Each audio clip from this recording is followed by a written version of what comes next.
Megastar Chiranjeevi గారి గురించి మనం ఎంత చెప్పుకున్నా తక్కువే. స్వయం కృషితో ఇండస్ట్రీలోకి అడుగుపెట్టి ఈరోజు 69 ఏళ్ల వయసులో కూడా కుర్ర హీరోలకి గట్టి పోటీ ఇస్తున్నారంటే నిజంగానే గ్రేట్ అని చెప్పుకోవాలి. ముఖ్యంగా ప్రస్తుతం 150 సినిమా విశ్వంబర సినిమాలో ఆయన నటిస్తూ ఉన్నారు. ఇక ఈ సినిమా నుండి గతేడాది డిసెంబర్లో ఒక టీజర్ రిలీజ్ అయింది.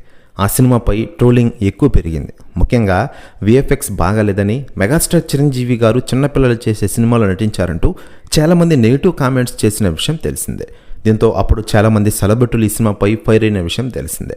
అయితే తాజాగా మెగాస్టార్ చిరంజీవి గారిపై వ్యాఖ్యలు ఎక్కువ అవుతూ ఉండడంతో వీటిపై తాజాగా సెలబ్రిటీలు స్పందిస్తూ ఉండగా తాజాగా నాటి హీరోయిన్ నటి విజయశాంతి గారు స్పందించారట. ఆమె మాట్లాడుతూ మెగాస్టార్ చిరంజీవి గారి గురించి ఎంత చెప్పుకున్నా తక్కువే. ఈరోజు చిరంజీవి గారి గురించి ఎవరైతే మాట్లాడుకుంటున్నారో ఒకసారి పాత సినిమాలో వెళ్ళండి.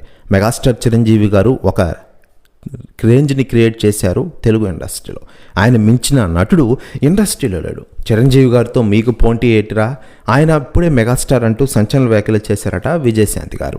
ప్రస్తుతం న్యూస్ కూడా తెగ వైరల్ అవుతోంది తెలుగు ఇండస్ట్రీలో. మరోవైపు మెగాస్టార్ చిరంజీవి గారు ప్రస్తుతం విశ్వంబర సినిమాతో ఫుల్ బిజీగా కాగా, ఈ సినిమా అయిపోయిన వెంటనే డైరెక్టర్ అనిల్ రాపూడితో మరో సినిమాను బిగ్ ప్లాన్ వేసిన విషయం విదితమే.